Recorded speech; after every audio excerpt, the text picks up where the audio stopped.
Last week was a week of injuries, vultures, They give it to Hicks. and weird surprises. Challenge from Belichick. And now he's into it with Adam Thielen. But that's in the past. We're moving on to week 14.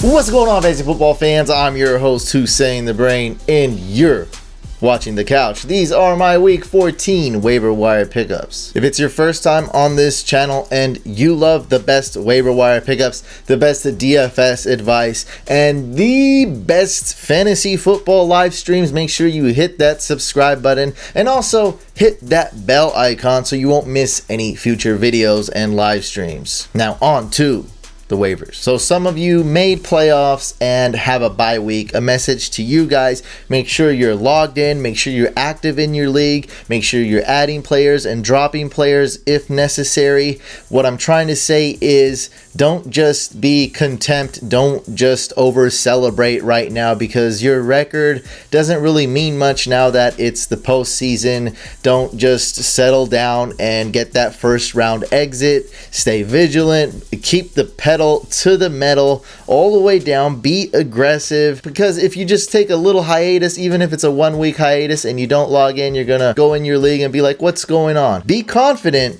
but not cocky. And those of you that have made the playoffs and don't have a bye week, congratulations. Let's go get that W this week. It's absolute must win. For those of you that didn't make playoffs, still thank you for watching this and better luck next year. For quarterbacks, some leagues have dropped Mitchell Trubisky because he's been absent the last couple of games. This could be a little bit of a shootout here, Rams versus Bears, so Trubisky is definitely worth a pickup if you need a quarterback. At this point of the season, you really don't need a quarterback, so these other names are really just here for specialty leagues. Josh Allen has been an elite quarterback the last couple of weeks, absolutely shocking. Ryan Tannehill, decent pickup going against the Patriots. Case Keenum going against the Niners, not a lot of upside there with Case Keenum. And Mark Sanchez now is the starter for Washington. Colt McCoy is done for the year. Alex Smith is done for the year. So if you're in a deep dual quarterback league, and probably better than starting Taysom Hill, maybe Mark Sanchez. It's week 14 and there still are a lot of running backs, and we should be thankful for that. Coach Shanahan really doesn't want to start Alfred Morris, but he's at the end of this list. But I think he's going to have to be active because every running back is injured on the Niners. And finally, Matt Breida misses his first game. The guy has been banged up, toughing it out. And Jeff Wilson Jr. should be the starter for the Niners. And like I said, Shanahan doesn't really like Alfred Morris. He's not really that good. So Alfred Morris should be the backup and Jeff Wilson should get the start here. And man, look at this. McKinnon out for the year.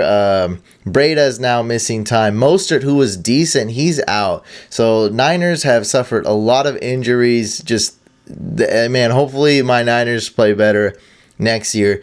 And I was so wrong about Austin Eckler. I thought he would ball out because he's very talented, but he's a complimentary running back. We've seen that. Justin Jackson kind of reminds me of Philip Lindsay, a guy who didn't really have much of a chance going into the season. You didn't think he was going to do anything, and Justin Jackson gets a couple carries and looks way better than Eckler, and also vultures that touchdown. He's looking really good. And what's the news on Melvin Gordon? He'll be back shortly. I believe Melvin Gordon is going to miss week 14. He might return week 15, but I still believe it's unlikely he will return this week 14 that is. So Justin Jackson, I think he deserves a start, or at least deserves minimum of 60% of the snaps / carries over Eckler. He's definitely worth an add if you need a spot start, and a great matchup going against the Bengals. Jalen Samuels versus Stephen Ridley. Everyone is brushing off Stephen Ridley, writing him off. I think this type of game script against the Raiders, with the Steelers having a huge lead, Stephen Ridley could have more fantasy points than Jalen Samuels. Jalen Samuels is better. Jalen Samuels is much better in PPR leagues. But if you're desperate for a running back, Stephen Ridley, not so bad. Especially if you're in a non-PPR league, he might get more of those goal line carries, might even get more carries. But Jalen Samuels has good hands. So this is kind of like Stephen Ridley would be like Doug Martin, and Jalen Samuels would be like Jalen Richard. Ugh. And Chris Thompson normally would be ranked much higher, but he's probably not even worth an ad if you're not in a PPR league. I mean, he could be, but I'm just saying, like, it's so bad now that Sanchez is the starter. He could dump off to him, but we like touchdowns still. And we like good offenses. Like, we need that for our guys to score, usually. And Washington's offense is just not good. Another team that suffered so many injuries this year. Ito Smith hasn't really done much the second half of the season, but going against Green Bay, he might get some more opportunities. Rex Burkhead is back, and he's looking good. And if Gus Edwards misses time, I don't think Gus Edwards will miss time, but it's worth noting Kenneth Dixon did get some run, and Ty Montgomery is worth an ad in deeper PPR leagues or in any PPR league if Gus Edwards misses time. Also, Rashad Penny. Chris Carson did suffer a dislocated finger, but should be ready to go for Week 14. The Chiefs added Charcandrick West. I don't see him getting a lot of run. I do see him getting used, but I don't think he'll get that number one running back spot. But there is a possibility he does get a good amount of carries, and it has fantasy value. It's a speculative ad. I just don't have a lot of confidence in that. So if you add Charcandrick West, he's more than likely going to be your RB5 on your team. And we have Alfred Morris, a guy who sucks, I have no faith in, but he'll finally not be a healthy scratch. He'll be active. He'll see a few carries. For wide receivers, last week I was really high on Godwin. Now it's Adam Humphries. He'll be playing in the slot, I assume, against the Saints. I like that matchup right there. Could be a high-scoring game. Jameis Winston has been playing well. Other than the last game, Drew Brees has been playing well. Let's see what happens. Tampa Bay, Saints. I think it's the highest over-under. That's what Vegas has. And Dante Pettis, there's two things I regret in my Dynasty League. And I'm number one. I'm in first place in the Dynasty League. I dropped Josh Adams, who I drafted. I actually dropped him twice. I shouldn't have did that. And I don't know why Dante Pettis isn't on my team and is a waiver ad. I definitely need to add him. So if you're in a dynasty league or a keeper league where you keep a ton of players, which is basically a dynasty league. So if you're in a dynasty league, he is a must add.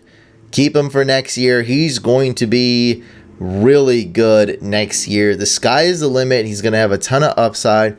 For this year, he's okay. Like, it could be, I don't know, maybe he's your wide receiver 4 or something. He's been balling out the last 2 weeks, and Nick Mullins isn't that good of a quarterback. So I'm just trying to think what he can do with Jimmy Garoppolo. We also have Traquan Smith, who's a true boomer bust wide receiver.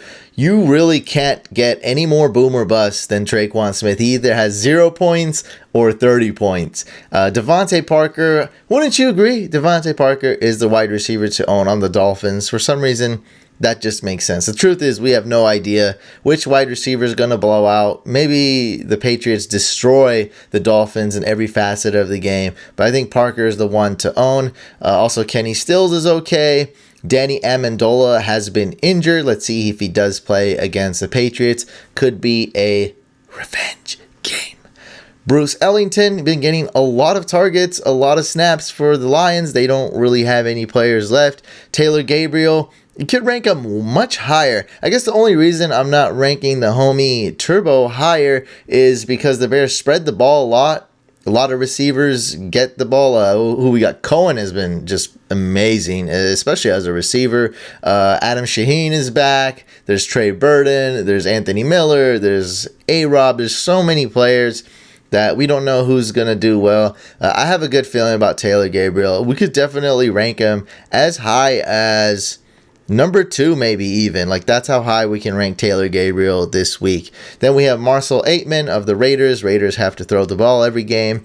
Michael Gallup, he gets a boost if Cole Beasley's out, and Gallup has been looking really good the last couple of games, man. He's been really coming on. I think he'll be a good receiver next year as well. He's a rookie. With AJ Green on IR, we have John Ross, also Chris Conley. We know Sammy Watkins been battling that foot injury. Antonio Callaway, Zay Jones. Any Ravens receiver, if you're feeling bold. This is another situation where I have no idea who's going to do well. I think Snead is safe.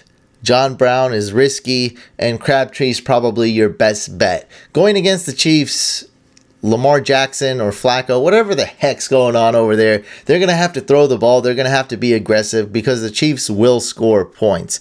And also, Christian Kirk has been placed on IR. So Chad Williams should get the start, but he's been banged up. So if he's not able to go, I think it'll be JJ Nelson. Who knows what's going on right now with the Cardinals, a very weird team. The number 1 tight end to pick up is rookie tight end for the Jets, Chris Herndon. We also have CJ Uzama, Ian Thomas with Greg Olsen on IR. The man has battled injuries, but now finally he's on IR and done for the year. Could this be the end of Olsen's career? We'll wait and see if he retires. He still looked pretty good this year, even though he was banged up. Like, he was okay. Mark Andrews, the Ravens tight end. Matt Lacoste with all the other tight ends injured. Matt Lacoste is the starting tight end for the Broncos. Also have Jonnu Smith, Gerald Everett, Tyler Higbee, Antonio Gates, Jordan Thompson, Rhett Ellison if Evan Ingram can't go. James O'Shaughnessy, he's the tight end for the Jaguars. And Hunter Henry has about a 1% chance to make it back for the fantasy season, but actually has a bigger shot of making it back if the Chargers do make playoffs. The real playoffs, not fantasy playoffs. So it's very unlikely he'll be back. Not worth an ad unless you're in a deep league with an IR spot. I do have him in a couple leagues where I do have an IR spot, but it's really just to fill that IR spot. I don't expect him to come back. And if he does come back, the earliest would probably be week 17, and even that's a long shot. Lots of great defenses, and I guess there's a bit of a fall off around number 8, 9, or 10. Like, is so many good defenses. It was so hard to rank. What I do know, though, I think it's these 3. The top 3 are elite. I'll put it like that. The Steelers, Chargers, and Broncos, all 3 should be good. Chris Harris, though, is injured. Oops, I wrote that on the wrong one. Chris Harris is the best cornerback for the Broncos. He is injured, and that decreases the value of the Broncos defense. They still should be good against the Niners. With Joey Bosa back, though, and the Bengals they're missing their starting quarterback. They're missing AJ Green. They haven't been playing well. This could be a really good game for the Chargers. And the Steelers D has been playing very well this year, going against the Raiders. I like all 3 of these, and it's pretty hard to separate all 3. I don't know who's your favorite, because man, this has been insane. Look, Broncos still have Von Miller and Bradley Chubb. They should be able to get a lot of pressure on the quarterback, make some big plays. It's so hard to rank them, especially what happened last week, where basically everything we thought that would happen didn't happen. It's been so wild. It's been pretty crazy year, but especially last week, it has us second guessing what the heck's going on. Can we predict the tight end? Can we predict the wide receiver? Can we predict the defense? Like, it's so tough. I feel like the only thing I can predict is quarterbacks and kickers. I've been pretty good with running backs, actually. Pretty good with running backs. Not last week, though. Anyway, we have the Bills-Jets. That should be a pretty low-scoring game. The Jets are an awful team. They don't put up a lot of points. Titans going against the Jaguars. Another very low-scoring game. I'd be comfortable starting either defense. Patriots going against the Dolphins. If this was in New England, Patriots defense would get a huge boost. But playing in Miami, I guess the Dolphins have a chance to do something. So that's why I ranked them so low. Still, Patriots D is an awesome start this week. Giants going against Washington. Obviously, Giants D isn't that good, but playing against a third string quarterback, Mark Sanchez, who's only been on the team for like 3 weeks, it's a pretty good start, and they're banged up in other areas, such as their O-line. So Giants D could do some things. I don't think Washington will be too aggressive. So the floor is okay, and the ceiling's pretty good too if you have the Giants D. Also, Lions going against the Cardinals with Christian Kirk out. The Cardinals they have one of the worst offenses. Jets, Bills, like I said, could be low scoring game. Seahawks D has actually been decent this year, even though they don't have any of the same players. They've surprised me. They've been playing okay, and they are at home. A little bit of an advantage there. Cardinals going against the Lions in what could be a low-scoring game. Cowboys D going against the Eagles. Panthers D, Eagles D, Washington D, and Saints D. I just wanted to include some other defenses in case you are in a deep league and need to stream a defense. For kickers, I was actually very accurate last week, and what's insane is that I dropped Matt Bryant, I dropped Michael Badgley, and I added Suckup, I added Janikowski, and they did better in my leagues. And in some leagues, I won by less than a point. So it ended up really working out for me. And this week, I'm back on the Badgley hype train. You got to go get Michael Badgley. He's my favorite waiver wire ad as far as kickers go. A lot of people always leave comments, what about Butker? You don't have him. He's added in every league. Every league has Butker. Every league has Greg Zuerlein. Every league has Will Lutz. I absolutely love those three guys. They're great every week, especially Butker this week. I really feel like he's going to do well. But Michael Badgley, he's not owned. He's like owned in 10% of leagues or something. Amazing matchup this week. I absolutely love him. I see double-digit points for this kicker. Kaimi Fairbairn going against the Colts. I love this. He's been very good. As far as talent goes, he's pretty talented, and the matchup is great. Colts defense is not that good. The Texans will get in the red zone. They'll get within field goal range a lot of times. Also, Matt Bryant going against the Packers. Chris Boswell, a kicker I usually hate and never trust, but this is the game where he can absolutely blow up. So if we had to really analyze this kicker, I would say his talent is okay, not good. He misses sometimes, but he has a lot of upside. Very low floor, lots of upside, super risky, but the upside is there so much that I would feel comfortable starting Boswell in any type of league this week going against the Raiders. Aldrich Rose's huge surprise this year, very accurate kicker, and has been putting up really good, consistent fantasy points. Should be no different this week going against Washington. Brandon McManus in a game that the Broncos should win. Then we have the Cowboys kicker, who's been pretty accurate. He has a pretty high floor, but the Cowboys have been grinding out games, and so the upside is not as great, but still a pretty good kicker this week. Also, Matt Prater, Ryan Suckup, Dan Bailey, Jason Myers, Sebastian Janikowski, Cody Parkey, and Mason Crosby. Have you guys heard about this? The Fantasy Couch store? Make sure you check it out. Go to fantasycouch.com/store. We have tons of belts, trophies, rings, t-shirts, hoodies. My favorite shirt right now is probably the Waivers and Chill shirt. So go ahead and check it out. Also really helps support this channel. That's fantasycouch.com/store. Link below in the description. Make sure you subscribe to Fantasy Couch. That's this channel right here. Also, subscribe to our second channel, Fantasy Couch Podcast. Trust me, guys, you don't want to miss it. A lot of people don't know we have a second channel, but we do. Make sure you like this video if you enjoyed it, dislike if you did not, and I'll see you on the next video /live stream.